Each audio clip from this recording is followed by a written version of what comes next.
بالله من الشيطان الرجيم بسم الله الرحمن الرحيم اللهم صل وسلم وزد وبارك ومجد وكرم على عبدك ورسولك سيدي وسيد المرسلين وإمام المتقين وقدوة زاهدين محمد وآله وصحبه ومن والاهم بإحسان إلى يوم الدين وبعد السلام عليكم ورحمة الله تعالى وبركاته بديت بشرف الله جبا وكشي على تاي هنا يالا تاي بركة يالا تاي يالا كوديان كرنجلنا بلا جلما ربيع الأولي ويالا كربا باني كالوي دو كاما دومبا كالو على كربا كباني نوبينينا مايا ملك كرمغو في وتبلا كوي ولكما anga Sheikh Abdul Qadir Kulubali bangone razella lada do sanwosan wati mana se abe al-islame o faranyon kan kerengrene ala urudi tigo muno ni tarika tijaniya urudi be ubolo ukeje kana ukani soja anu kanyaralira ala kirabaka banginina anflanie o kena indeka ankara mogo chama tume akena kan Sheikh Munir Drame usratu Muhammad Zaki min fana karamogo Muhammad Hakili Duma ale ka demayaw ninga ta fara Ahmad Tijani yere modenge ale fena tume kena inkono ale dakurunya damada min la seyange jango sheria الله أحد أبر في قول لا منه والله نعم مولاي صل وسلم دائما أكبر لا حبيب هو الحبيب الذي ترجى شفاعته لكل هول للمئنا أهوالهم وتاهم دون سيد الكونين وساقلين الورفارقين من أرب وأمين أجمع مولاي سلم وسلم دائما أبدا على حبيبك خير خلق كلهم يا أكرم كالكمال ملآل زبه سواك إن داهول للحديث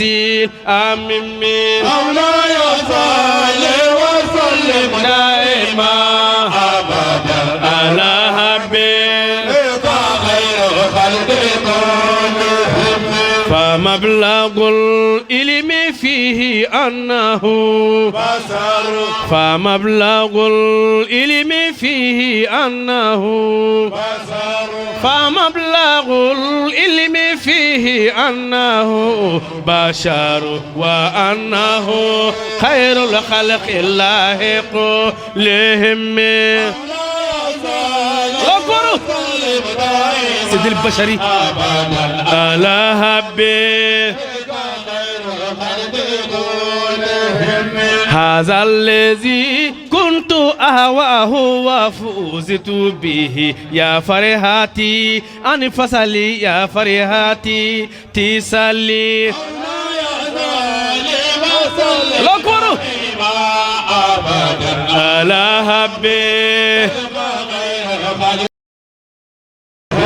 هذا الذي ملأت قلبي محبته هذا الذي شهرتي من أجله مقلي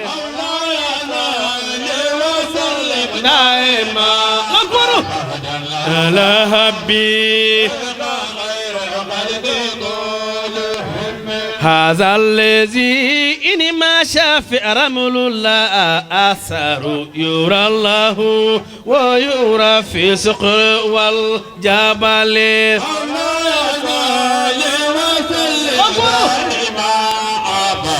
على حبيب alhamdulillah rabbil alamin ala fo ka ala walima ka barkada ni nin kɛnɛ ba in na ɲɔgɔnna sigili an balimakɛ Abdul Qadir fɛ min y'an don kɛnɛ in sigili la ka fara Abdul Qadir kan o de ye groupement de leaders spirituels musulmans du Mali a sigira waati min na commune kɔnɔ an sera mɔgɔ minnu ma ka bonya da u kan an ka tɔn tɔgɔ la k'olu k'an ka président d'honneur ye Abdul Qadir ye o cɛba dɔ ye ni o jɔra fɛn kɛli ka diinɛ tɔgɔ la a ka kan an minnu ye ayiwa a dɛmɛbagaw ye ani an minnu bɛ taasira kelen kan n'o ye alakira bonya ye n'o ye maaba bonya ye n'o ye alakira sallallahu alaihi wa sallam a ka mawulu kɛli ye don koba ye an ka fara ɲɔgɔn a kan baara bɛ se ka ɲɛbolo cogo min na o de la to an farala an karamɔgɔ ani an fa n'an ka cɛkɔrɔba kan ka na nin donba in kɛ donba y'a bolo sabu ka d'a kan ale yɛrɛ bɛ mɔgɔw wele ka bɔ diɲɛ yɔrɔ bɛɛ lajɛlen na a b'a ɲɛmɔgɔya n'a bonya fana ta ka di min ma o fana y'an ka sekuba de ye n'o ye Munir Darame ye Munir Darame fana n'o ye ɲɔgɔn sɔrɔ fana o fa de sabu la n'o ye ayiwa Baba Darame ye ninnu bɛɛ jeturaw dɔnni jeturaw de ye minnu n'a sɔrɔ dɔw taara dɔw b'an bolo o tuma cɛkɔrɔba min taara n'o ye Baba Darame an b'a ɲini Ala fɛ Ala ka hinɛw la min fana tora kɔfɛ n'o y'a denkɛ ye an b'a ɲini Ala subahana wataala fɛ Ala ka barika don o la o tuma fa ma se yɔrɔ min na Ala ka denkɛ yɛrɛ fana se yen o tuma jɛ min bɛ u ni Sheikh Abdulkadir Kulibali cɛ Ala ka jɛ in banba Ala ka jɛ in Ala k'a kɛ laharijɛ ye o de kama ni Abdulkadir ka wele sera ma kuma o kuma diinɛko sira kan an bɛ wuli k'an jɔ sabu ka d'a kan fɛn min y'an n'a siri ɲɔgɔn na o de ye Ala ko Alakira ko ani mɔgɔ ɲumanko ye o de y'an se yan bi inshallah. رضي الله تعالى عنه وأرضاه. سيدي وأخي الفاضل الشيخ عبد القادر كوليبالي، سادتنا المشايخ، سيدي الخليفة محمد منير درامي، سادتنا المشايخ والعلماء، الضيوف، حضوري، السلام عليكم ورحمة الله تعالى وبركاته. أن كسي كاما يني الله سبحانه وتعالى في كدي سيدنا محمد صلى الله عليه وسلم وكفى أي جين كاما يني الله سبحانه وتعالى في كدي أندجر من باما مي أن سما باي كدي الله كرم صلى الله عليه وسلم نوي مولانا بالعباس أحمد التجاني أين الله سبحانه وتعالى في الله كجين أما أنك خليفة به أنك مقدمون كلامهم بلا جلي الله كجين كاما كأوي وتمنى كوفي أي سرجنا مينغلا سوي كأنفر نيو كننايا نوي أنغا كراموكي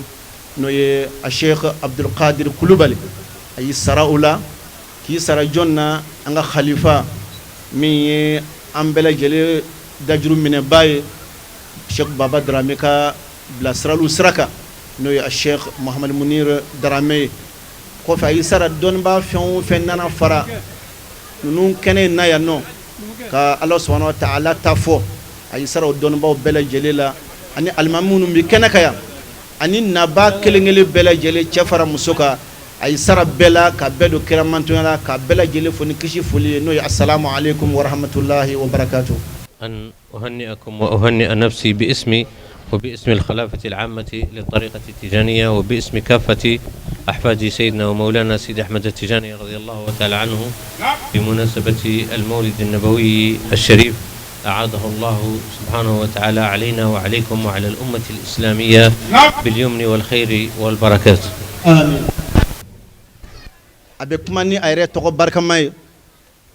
أبكما ni anga khalifa baye no de be tijaniya bela jele kuna bi Algérie na bi Algérie marala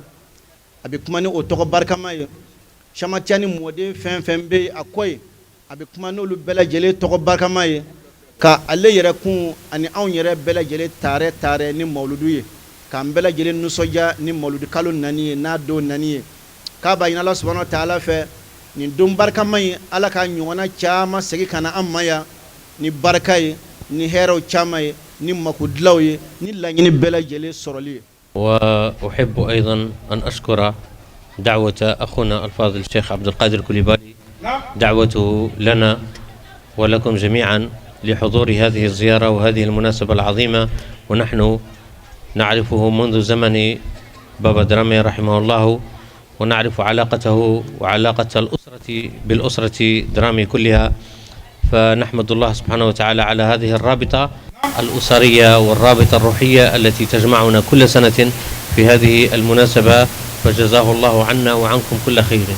أبي أنا كرمك بركة دا نوي الشيخ عبد القادر أبي البركة دا أكولي لنا كان نكن بركة ماينا كان مولودو نينامايا أبا فوق بركة دا كوسبة abi munjira alela sanchama ale sigila kene kelingaya aywa ni jonde be sigi ani Sheikh Baba Darame ka usra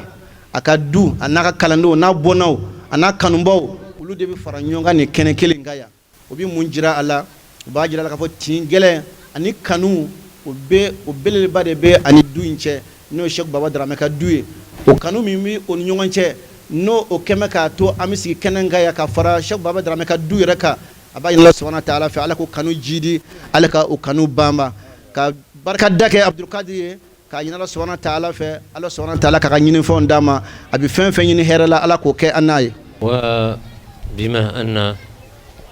انتماءنا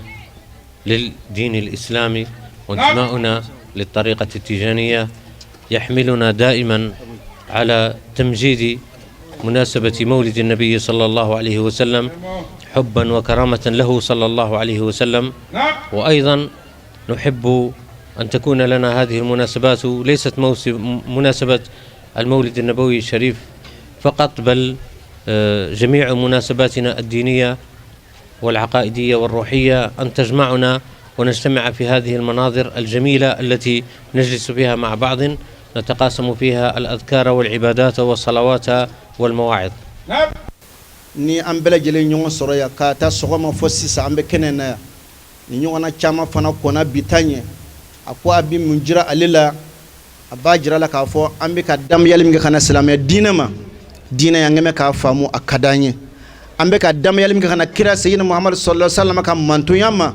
an ye o dɔn fana a fana ka d'an ye o ni o kanu min bɛ an na o de b'a to an bɛ sigi nin yɔrɔ in na ka caya ka fara ɲɔgɔn kɛ o ye ale nisɔndiya ko ye u b'an ka diinɛtigɛ jira u b'an ka kira kanu jira foyi tɛ ni o tɛ tuma a b'a ɲini an fɛ an ka hakili to nin n'a ɲɔgɔnnaw la n'o de ye ka fara ɲɔgɔn kan diinɛ donbaw la an kana dan mawuludu dɔrɔn ma hali an bɛ minnu na kɔrɔlen an kana to o dɔrɔn ma an ka fara ɲɔgɔn kan in kɛ ka caya parce que kuma o kuma n'an fara ɲɔgɔn kan an bɛ fara ɲɔgɔn kan Ala de kosɔn an bɛ fara ɲɔgɔn kan kiraba seyidina Muhamadu sallallahu alaihi wasallam de kosɔn n'o kɛla i b'a ye an bɛ hɛrɛw tila an ni ɲɔgɔn cɛ n'o kɛla an bɛ diinɛ tinw tila an ni ɲɔgɔn cɛ n'a kɛla teriyaw ni balimaw bɛ an b'o kurakɔrɔya an bɛ darisu walanda ɲɛnamaw di min bɛ an ka diinɛ faamuya di an ma min b'an ka kira kɔnɔ sallallahu alaihi wasallam jidi min bɛ kira bɔnɔ kanu jidi an bolo. ديننا الحنيف هذه المناسبات وهذه الزيارات هي زيادة خير وزيادة بركة لعامة المسلمين. ففي هذه الزيارات توصل الأرحام وفي هذه الزيارات تلقى المواعظ والمحاضرات وفي هذه الزيارات يرى الفقير نصيبه من الغني وفي هذه الزيارات يجتمع الأهل والأحبة والأقرباء وفي هذه الزيارات نذكر الله جميعا مع بعضنا بعضا ونصلي مع بعضنا بعضا ونعبده سبحانه وتعالى مع بعضنا بعضا والله سبحانه وتعالى يحب أن يرانا على قلب رجل واحد. فكل هذه الزيارات وكل هذه المناسبات بغض النظر عن موسم النبي أو موسم المولد النبوي الشريف كل مناسباتنا الدينية هي مناسبات زيادة خير وبركة في الإسلام والمسلمين جميعا. أكو أمي فرنيونا من كني كرنجرما مولودوني أنيوناو نانياك فندما دو بي أولو بلا جلبي سورا أكونو وفندما دو كلنجلي بي دينا كنيني تاي dina b'a fɛ an n'an ka caya bɛɛ ka kɛ comme dusukun kelen comme farikolo kelen ni farikolo fanin dɔ ye tɔɔrɔ sɔrɔ fan tɔ bɛɛ lajɛlen bɛ bɔ a kalama diinɛ ka laɲini ye silamɛw n'a ka caya bɛɛ o ka kɛ o cogo de la n'an ye fara ɲɔgɔn kan ninnu kɛ mawuludu n'a ɲɔgɔnnaw la depuis a wagati mana surunya i b'a ye badenw o bɛ bɔ yɔrɔ janw fɛ o bɛ faso sɛgɛrɛ o bɛ dubaw sɛgɛrɛ terisiraw bɛ na sinjiw bɛ na gɛrɛɲɔgɔnnaw bɛ kɛ u bɛ tin kurakuraya hadamadenw ni ɲɔgɔn cɛ nafolo min bɛ yen ni Ala y'a di an ma ka an yamara k'an ka a yɛrɛkɛ ka munumunu an ni ɲɔgɔn cɛ nin don n'a ɲɔgɔnnaw la nafolo bɛ munumunu fantan minnu b'an cɛ la olu bɛ don hɛrɛ kɔnɔ u bɛ hɛrɛw sɔrɔ dɔnnibaa minnu b'an cɛ la olu ni bonya min ka kan u b'o sɔrɔ nafolo la hadamadenw ka gɛrɛ o la ka olu ka fɔtaw lamɛn u b'o de ɲɛ sɔrɔ nin don n'a ɲɔgɔnnaw la hɛrɛw bɛ tila o cogo la. I b'a ye k'a fɔ mɔgɔ dɔw bɛ yen olu cɛ kun janyana nin don kosɔn u bɛna fara ɲɔgɔn kan ko Ala subhanahu wa ta'ala b'a fɛ ka an ye o ye cogo de la an bɛ wurudiw caman kɛ ɲɔgɔn fɛ a kɔnɔ an bɛ kuranɛkalanw kɛ a kɔnɔ an bɛ madihu dumanw di a kɔnɔ dusukun bɛ ɲɛnamaya a kɔnɔ kelenyaw bɛ na an bɛ seli ɲɔgɔn fɛ an bɛɛ lajɛlen ko comme farikolo kelen ala mako bo o de la an ka kɛti an b'a ye k'a fɔ nin n'a ɲɔgɔnnaw de bɛ an dɛmɛ o la n'an ye mawludu bila ka fara ɲɔgɔnnaw bila an bɛɛ yɛrɛ kelen bi to ten maa si tɛ maa si kalama o tɛ ala subahana taala ka ɲinifɛn ye a ka diinɛ kɔnɔ tuma an k'an cɛsiri nin n'a ɲɔgɔnnaw na a kana da mawludu dɔrɔn ma diinɛ donba fɛn fɛn bɛ yen n'an b'a kalama n'a don barikamaw nana an ka kan ka fara ɲɔgɔn kan walasa an ka tinw kurakuraya. alhamdulillah an badenw ka da waati koron kan ni ne bannen kɔfɛ u nana wazifa belebele kɛ ni ka istikfaruw kɛ ka la ilaha illallah daw kɛ ka salatul fatih siɲɛ caman kɛ ni ka se jawharatul kamalu yɛrɛ ma an ka jɛ an ka ɲɛmadaw fɛ.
والسلام على المرسلين والحمد لله رب العالمين.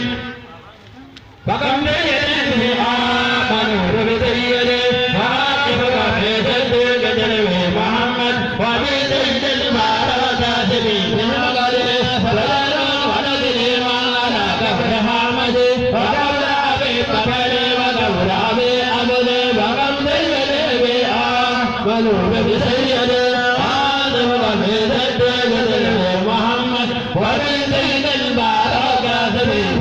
alhamdulillah badenw nin bɛɛ lajɛlen de kuncɛlen kɔfɛ nisɔndiya min bɛ an karamɔgɔ la n'o de y'a bila ka nin baara in kɛ Sheikh Abdulkadir Kulubali a y'o lase. rahmatun kulluhu wa hazmun wa azimun wa wakarun wa ismatun wa haya'u jugo wɔɔrɔ bɛ alakira la nka mina kelen dɔrɔn fɔ a ye n'an sera k'o ta o de y'a bɛɛ ye ko alakira yɛrɛ bɛɛ hɛrɛ de ye alakira bɛɛ hinɛ de ye a taatɔ ye hinɛ ye a segitɔ ye hinɛ ye o tɛmɛnen kɔfɛ alakira a cɛsirilen kun don o kɔfɛ alakira n'a ye fɛn min tigɛ a ɲina ko a b'o kɛ a b'o kɛ o tumana a diinɛ dilen alakira ma o tumana kafiru wulila ko diinɛ in ko a tɛ taa ɲɛfɛ o tumana o sera a bina kama Abu Talibi k'a fɔ a ye a ka kuma a denkɛ fɛ o tumana diinɛ ko in a k'o dabila n'a bɛ muso fɛ bɛ muso d'a ma n'a bɛ masaya fɛ bɛ masaya d'a ma n'a bɛ dugutigiya fɛ bɛ dugutigiya d'a ma ako alakira ko a bina kɛ ma law wada'u shamsa fi yamini wal kamara fi yusraya an atruka hadha dina lan atrukahu hatta yuzrahu Allah aw uhlika dunahu ako mbina kɛ ne jugu ye tile dani kini bolo la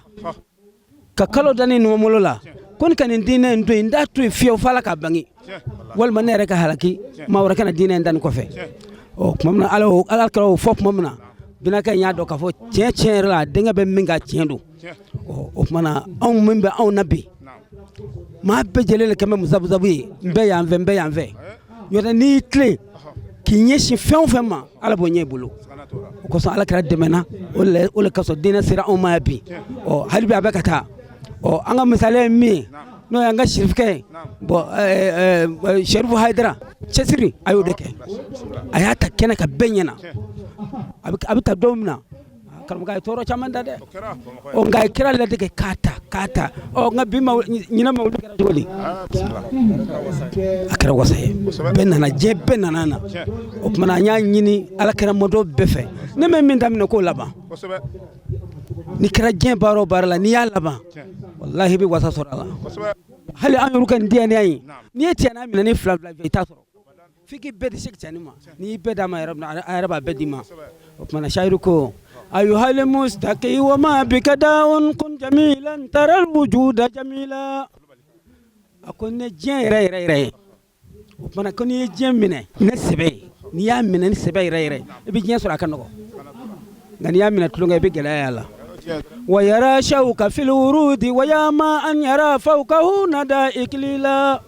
نما منغو كبي تمر ديب وكاسر تمر فرا مي بولو فرا tiki fana be janta moroko o fana ma kan surmani min fo o de chesire alkara ka chesire ngala dige ikra sufe na fla selo ka chamake ikra chella batolo ka chella bato fi seko tamajira ikra chikelo ka chike fa dan ni yake na dan dore ba na fosoro Sheikh Abdul Rauf sawon sanga mawdul bina boanye ka sabu ka bi Sheikh na Muhammad Baba Darame wa alle ya andiga mine ka tiyana damma la ilaha illallah chamafo ka astaghfirullah chamafo ako je kile ire ko astaghfirullah dudu badar makote ako mobli kabbo nga fem fitin dole ba lamati man ma chaman be kibin yana istighfaru ko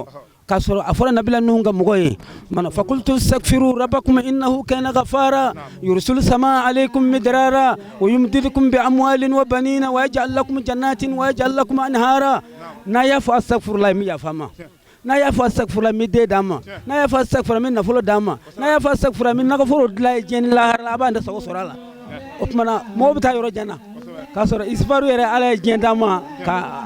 akanugo namin zaragata ala bin heraki o ala kanugo ya mbe ya rabbi ala kanugo ya mbe abdurrahman fuf mi na basaraka ya rabbi ala ka nyemmana ala ko kala kira ko so Sheikh Mundur Darame ya rabbi karmoke kalifa chama min bra fa no te ka faide o nganya soro ale kara fai o ko so anu so yale do sanwo sambu mbeta ka anga mo luka herala o mona amif duko ka ruyi aw munu nana ala ka her kai ya rabbi ala ka sako damma sifika yere no atuka di Sherifu Haidara ala ka sako damma halbi ala ka nyimana ala ko kala kra ko sallallahu alaihi wasallam ame ala foka ala wal nyimando samarata ala ka o kena yirana nin tuyanye bangone razella Sheikh Abdul Qadir Kulubali aleka mawludu bayin kena kan akara ka hami munun to ana ala ko bela jelendla ka samarata yirana ni ala kira ba horomaye ni mawludu de horomaye akambe jiya wati wara wa shukran lakum fi amanillah.